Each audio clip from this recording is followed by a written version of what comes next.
Consumers want to know the facts about the products they buy. But America's agriculture landscape is not easy to navigate. Between different companies, scientific advancement, government regulations, advertising campaigns, and an unhealthy amount of myth and misconception, anyone would be hard-pressed to make sense of it. That's where Real Ag comes in. From the producers who make your food to the store where you buy the final product and everything in between. This is Real Ag. There's a variety of threats to the health of crops in Kansas. Whether it's insects, pests, droughts, or floods, it can be a hard prospect to take care of acres and acres of land. Crop diseases even play a part in the disruption of having a good, healthy crop in Kansas. Awareness of these threats and being proactive in understanding what those threats are can help a farmer mitigate these crop disease problems. We will look at plant disease management in Kansas as we visit local farmers and plant disease specialists on this episode of Real Ag. Production of Real Ag is made possible in part by an underwriting grant from the Kansas Soybean Commission, the Soybean Checkoff, progress powered by farmers. Throughout the season, there is great variability in temperature and precipitation throughout the state of Kansas.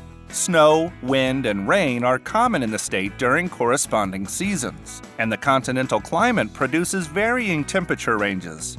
Generally, the summers are quite warm, the winters are mild, and the humidity is moderate to dry. Much hotter summers and cold winters are not uncommon. Annual precipitation amounts range from 30 to 40 inches in the east, while drier conditions are common in the west. These conditions can help a crop or add unwanted stress to it, making it a prime target for some crop diseases. So, what are some of the diseases and conditions in Kansas that perpetuate those diseases? There are several different diseases that Kansas farmers go after, and it depends on what crop you're talking about. For soybean, for example, we have soybean cyst nematode. It's a soil-borne worm that actually feeds on the roots of the soybeans and creates millions of dollars, hundreds of millions of dollars worth of damage to it. We also have different fungal diseases for soybeans. One notably is sudden death syndrome, which will cause a lot of destruction too on the yield. For wheat, we've got lots of different diseases. I think the number 1, 2, and 3 are stem rust, leaf rust, and Fusarium head blight are 3 of the major fungal pathogens on wheat.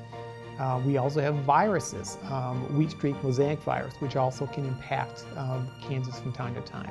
We are in a climate here that doesn't have as much rainfall and doesn't have as much humidity, especially in this region where I'm standing today. And those are factors that tend to drive and elevate the pressure of disease and pests. So for Kansas producers, the threat of disease is dependent on the environmental condition of the season. We can have situations where we get through a crop cycle with a crop of wheat, for example, and have very little disease pressure. We have some things that we know to prevent. At time of planting, soil-borne diseases can be managed with seed treatment.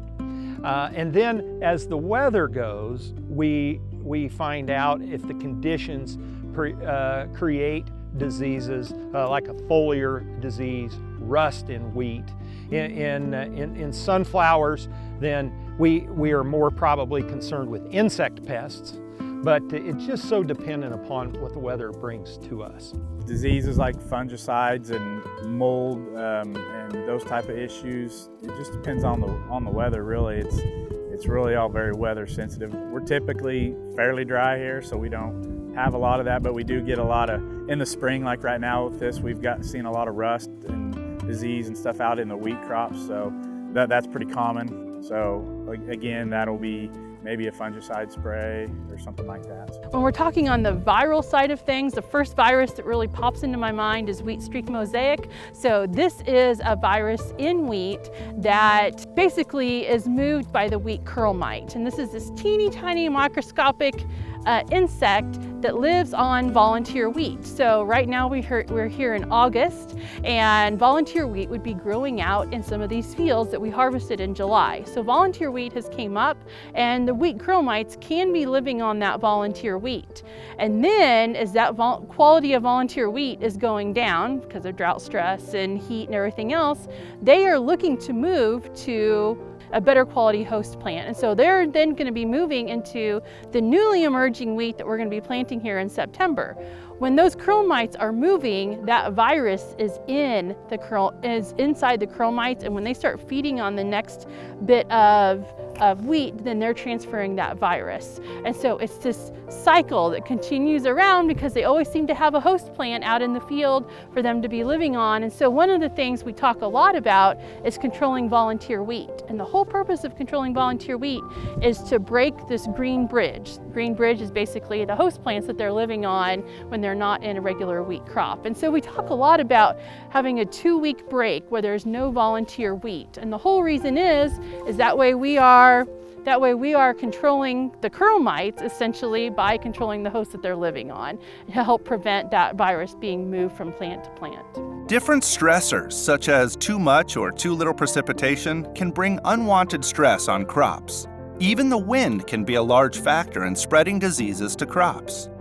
What are some of the causes for different crops to catch diseases? It just depends on the disease. For the fungal diseases, it's wind blown, or it could be from the soil. So for the rust, for example, they may actually start down in Texas, and then they blow up on the winds, and then they hit Oklahoma, then Kansas, and then Nebraska, and so on. So they'll come through on the wind. For the viruses, a lot of the viruses are transmitted by insects. The wheat streak mosaic virus, for example, will be transmitted by the krill mite. If you're continuously growing the same crop, you're going to introduce different diseases within that cropping system. And so we do a rotation of corn, hemp, and soybeans, because if we're doing the prep work, we're not going to have to spend the money potentially on those disease-inhibiting products, so fungicides, for example, because we're letting nature do it for us. Basically what will happen is we'll put that plant to stress, right? And under that vulnerable condition, some of the disease will take advantage of that, and it helps with the colonization, infection, and progress of that stalk rot problem specifically, right? So under dry and hot conditions, those diseases will just progress quicker than usual. Soybeans are a very economically important crop for Kansas agriculture. Kansas currently averages about 4.7 million acres planted, approaching 200 million bushels of production per year, and ranks 10th in the U.S. in soybean production. With so many acres of soybeans planted, farmers have a strong interest in keeping their soybean fields healthy. What are some of the different kinds of crop diseases that happen in soybeans?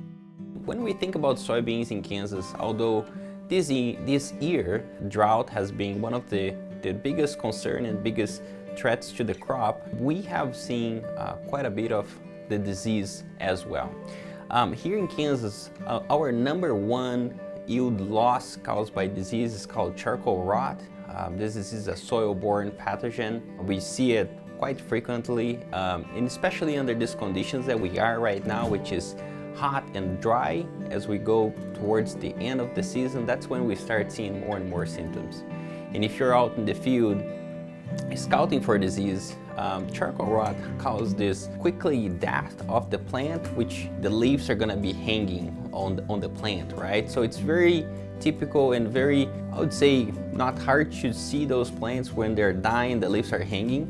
Might be looking like similar to drought, however, it could potentially be charcoal rot. In 2020, we estimated that 3% of the total yield in Kansas was reduced by this disease. So it's important disease for our growers. I would say number two, soybean cyst nematode was introduced here a while ago, but what we're seeing now is it was first reported in the eastern part of the state, and as the soybean crop is moving towards west, we are seeing a big shift of this nematode towards west as well, where soybean is growing now, right? we're fortunate to be part of a grant with United Soybean Board, where we're able to offer free testing for our growers. So any grower in Kansas that would like to send us a sample, so we can process that sample and get back to them with the results if the nematode is present and how it's the level that we're seeing in that sample, right? So if you're there and you're wondering about soybean cyst nematode, take advantage of this free sampling program, right? And sampling, just a quick overview of how you should do it. It's like a fertility. 0 to 6, you can start dividing 0 to 6 inches, right? And you collect 10 to 15 probes across your field. And you can start dividing by bigger fields and just for like a overall screen. And in case you detect something positive, you might want to rethink or redivide your farm in smaller quadrants. We suggested about 20 acres to be one quadrant. However, you don't have to start there. You can start with bigger areas and then narrow down. We saw that a survey was done in 2010, and we're starting to see a survey that we started with this resampling, that there is a big shift in the prevalence of this nematode into new counties. It's increasing. Just over 10 years, we're seeing a big shift with this nematode. So it does cause yield reduction as well, and in 2020 we estimated about 2.5% yield reduction across Kansas that was caused by this nematode. If you have a high infested field with the nematodes, yield could be much bigger just on that area, right? One disease that it's kind of an emerging disease for us here in Kansas, and we're seeing more and more in the past years, is called sudden death syndrome, right? SDS, as we short it. So SDS symptoms, actually the infection of this sudden death syndrome happens right there at the beginning of the season. Infection and colonization will happen between emergence and V1 when the plants are small. And when we think back early in the season, we had several weeks of continuous rain where it delayed our planting and kind of delayed not just the soybean but also the corn planting too, right? So that water, mild temperatures early in the season, that was very favorable for the development of the disease. However, the symptoms, they only start showing up now where we're about like R3, R4. At the beginning of flowering, if we have the right conditions, which is water or rain, irrigation from flower to maturity, that's when we start seeing the symptoms. And this pathogen is quite interesting because the pathogen stays in the root, on that taproot, root zone, and will produce a toxin that gets like into the leaves, right? And that toxin actually, it's what we see. So if you find SDS in your field, you're not seeing the pathogen on the leaf, you're just seeing that toxin that's produced by the pathogen in the roots and gets translocated to the leaves. And what will happen is, by that toxin, that leaf can cause defoliation, right? So we're gonna see a big defoliation difference between different fields, and that will also, with the defoliation and the pathogen present, can cause a big impact in the yield, depending on the prevalence of this pathogen in your field. And within that pathogen specifically, we have a grant led by Wisconsin, Damon Smith there. It's a multi-state grant by the North Central Soybean Research Program. With that grant, it's being repeated across several states in the Midwest and including Ontario and Canada. Basically what we do is we're looking into different management approaches, including seed treatments and variety, resistant and susceptible variety, to see how that seed treatment it's controlling SDS disease.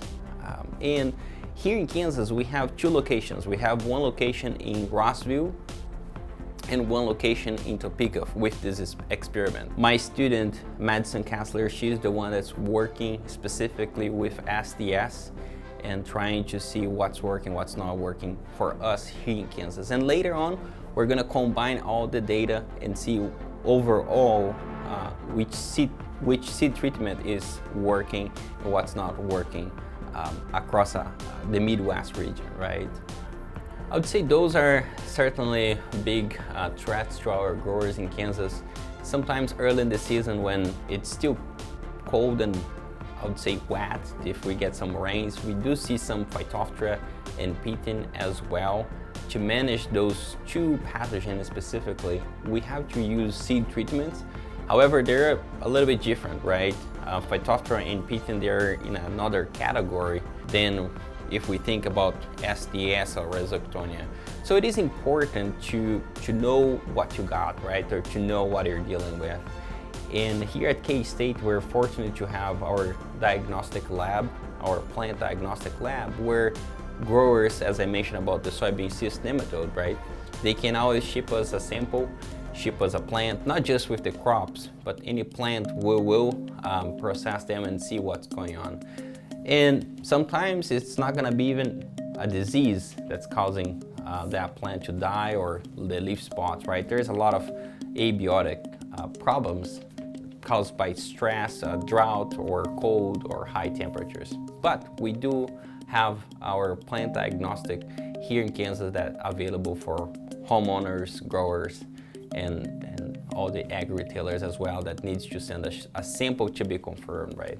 Corn is a vital part of the Kansas agricultural economy, supporting the cattle industry for feed, and also as a feedstock for ethanol production.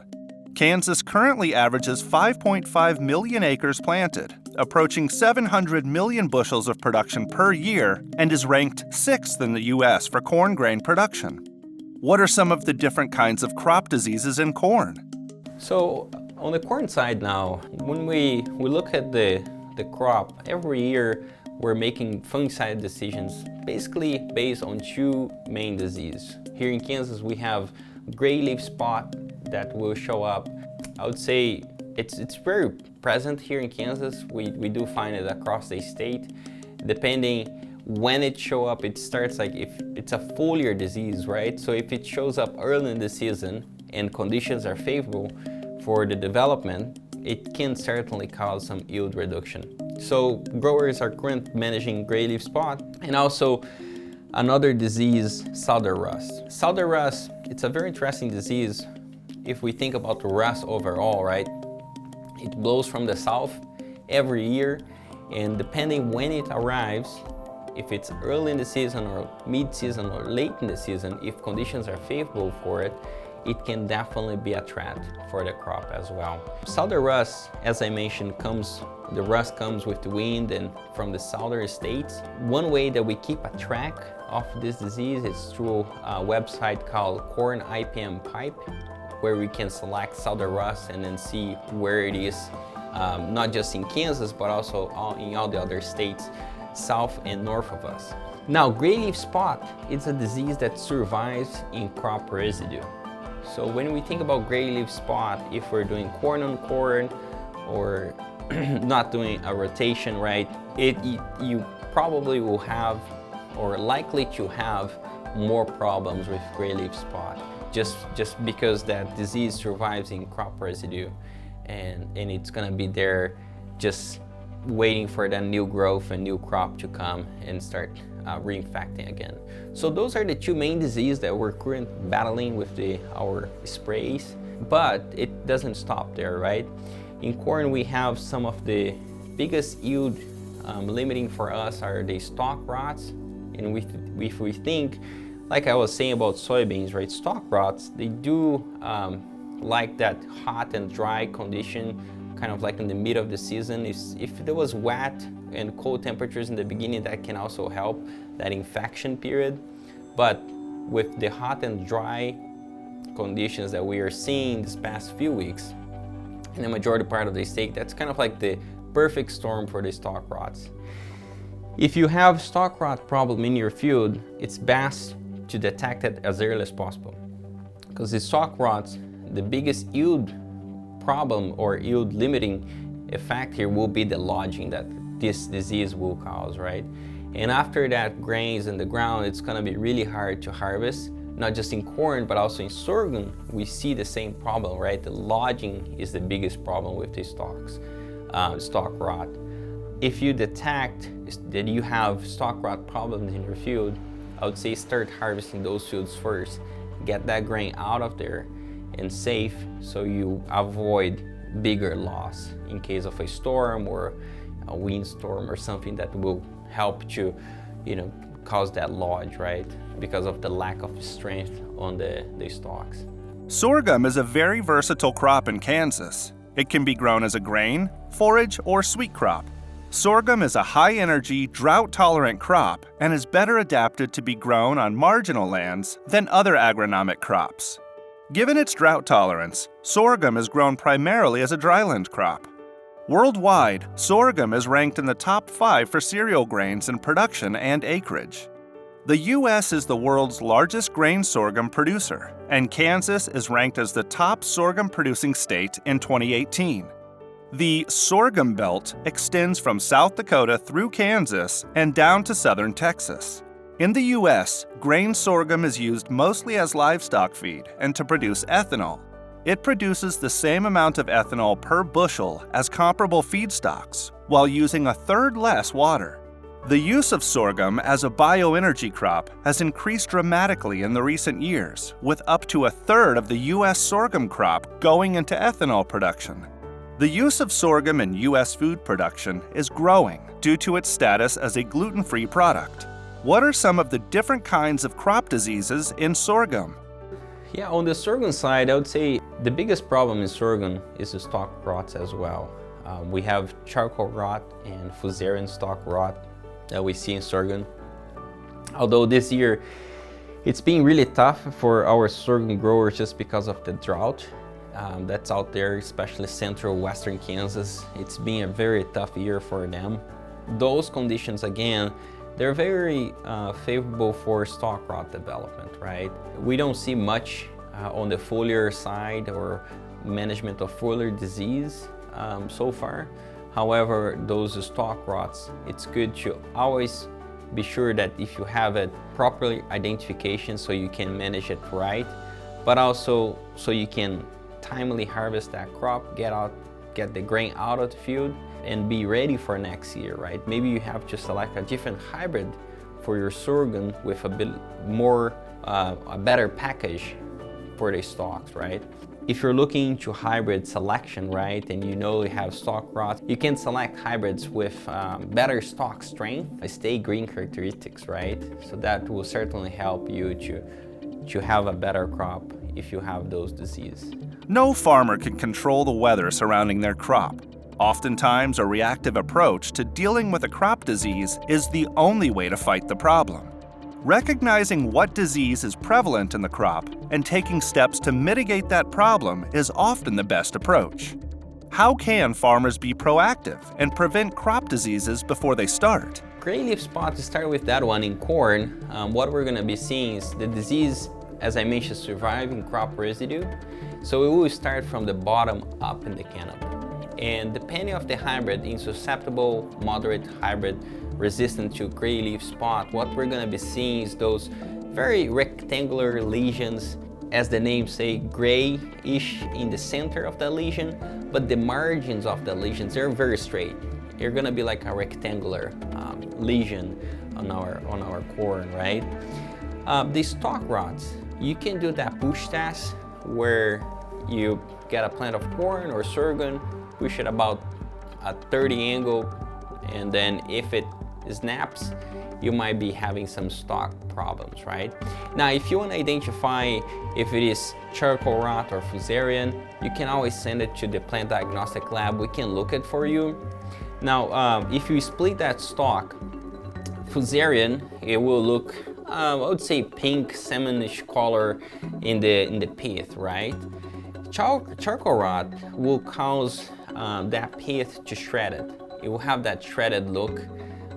And what we're gonna see as well with charcoal rot, it looks like there's these structures that are pepper-like, little black structure that you're gonna be seeing in that stalk that can help you to differentiate between fusarium stalk rot and charcoal rot. And the charcoal rot, we see it in sorghum, corn, and soybeans. So rotation, it's really hard just to go by rotation, right? Because charcoal rot goes in basically our major crops. The best rotation, if you have charcoal rot problems, would be a 2 years wheat. You know, you just skip for 2 years, plant wheat if you can. Rotation is always complicated because it comes with package, right? If you plant wheat, you always need that machinery and harvest and planting. But wheat is always a good choice for charcoal rot. Everything that reduces stress will help that crop, right? Maybe lowering the plant population. Less plants, there will be less water competition, and eventually, right, less stress, which will make that plant tolerate a little bit better. Water, if you have the opportunity to irrigate, that can also reduce drought stress, right? So you're like making it favorable for the plant instead of for the pathogen. But it certainly takes more than one management, right? It's like a toolbox.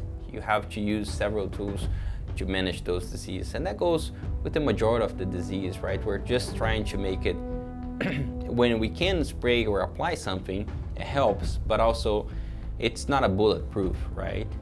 We need to be thinking in the whole circle, or all the options what we have. To get ahead of them, a lot of it is monitoring and trying to look and trying to find out, do you have the disease out there? And then take the steps to mitigate against how to prevent those diseases, whether it's cultural practices or spraying. It just really depends on how much of an impact these diseases are making and what ways you can try to mitigate those. So in Kansas, in our area, gray leaf spot for corn is going to be the highest yield limiting disease that you're going to encounter. For soybeans, you're going to see septoria, maybe a little bit of your white mold. Those are your biggest diseases that you're going to see throughout the soybean fields. Like I said, sunflowers haven't really shown much disease, but those are and then in wheat earlier this year, you're looking at head blight and things like that. We didn't have enough moisture this spring to really see a problem with any of those diseases. We believe that a balanced crop rotation will help reduce disease pressure in your field. Identifying what they have out there, it starts with proper identification, right? Then after we know what we're dealing with, I think there will be specific management towards those diseases. For example, if we think about charcoal rot or some of the foliar disease, there might be a little bit difference there. Whether they're airborne, soil-borne, or the result of too much or too little humidity and other stressors, plant disease can be a big problem for farmers in the state of Kansas. Recognizing these problems early and dealing with ways to hinder those diseases from spreading can be vital in keeping a healthy crop. We hope you've enjoyed this episode of Real Ag on plant disease management. As always, you can check out this and other episodes of Real Ag on SmokyHillsPBS.org. From the producers at Smoky Hills PBS, this has been Real Ag. Production of Real Ag is made possible in part by an underwriting grant from the Kansas Soybean Commission, the Soybean Checkoff, progress powered by farmers.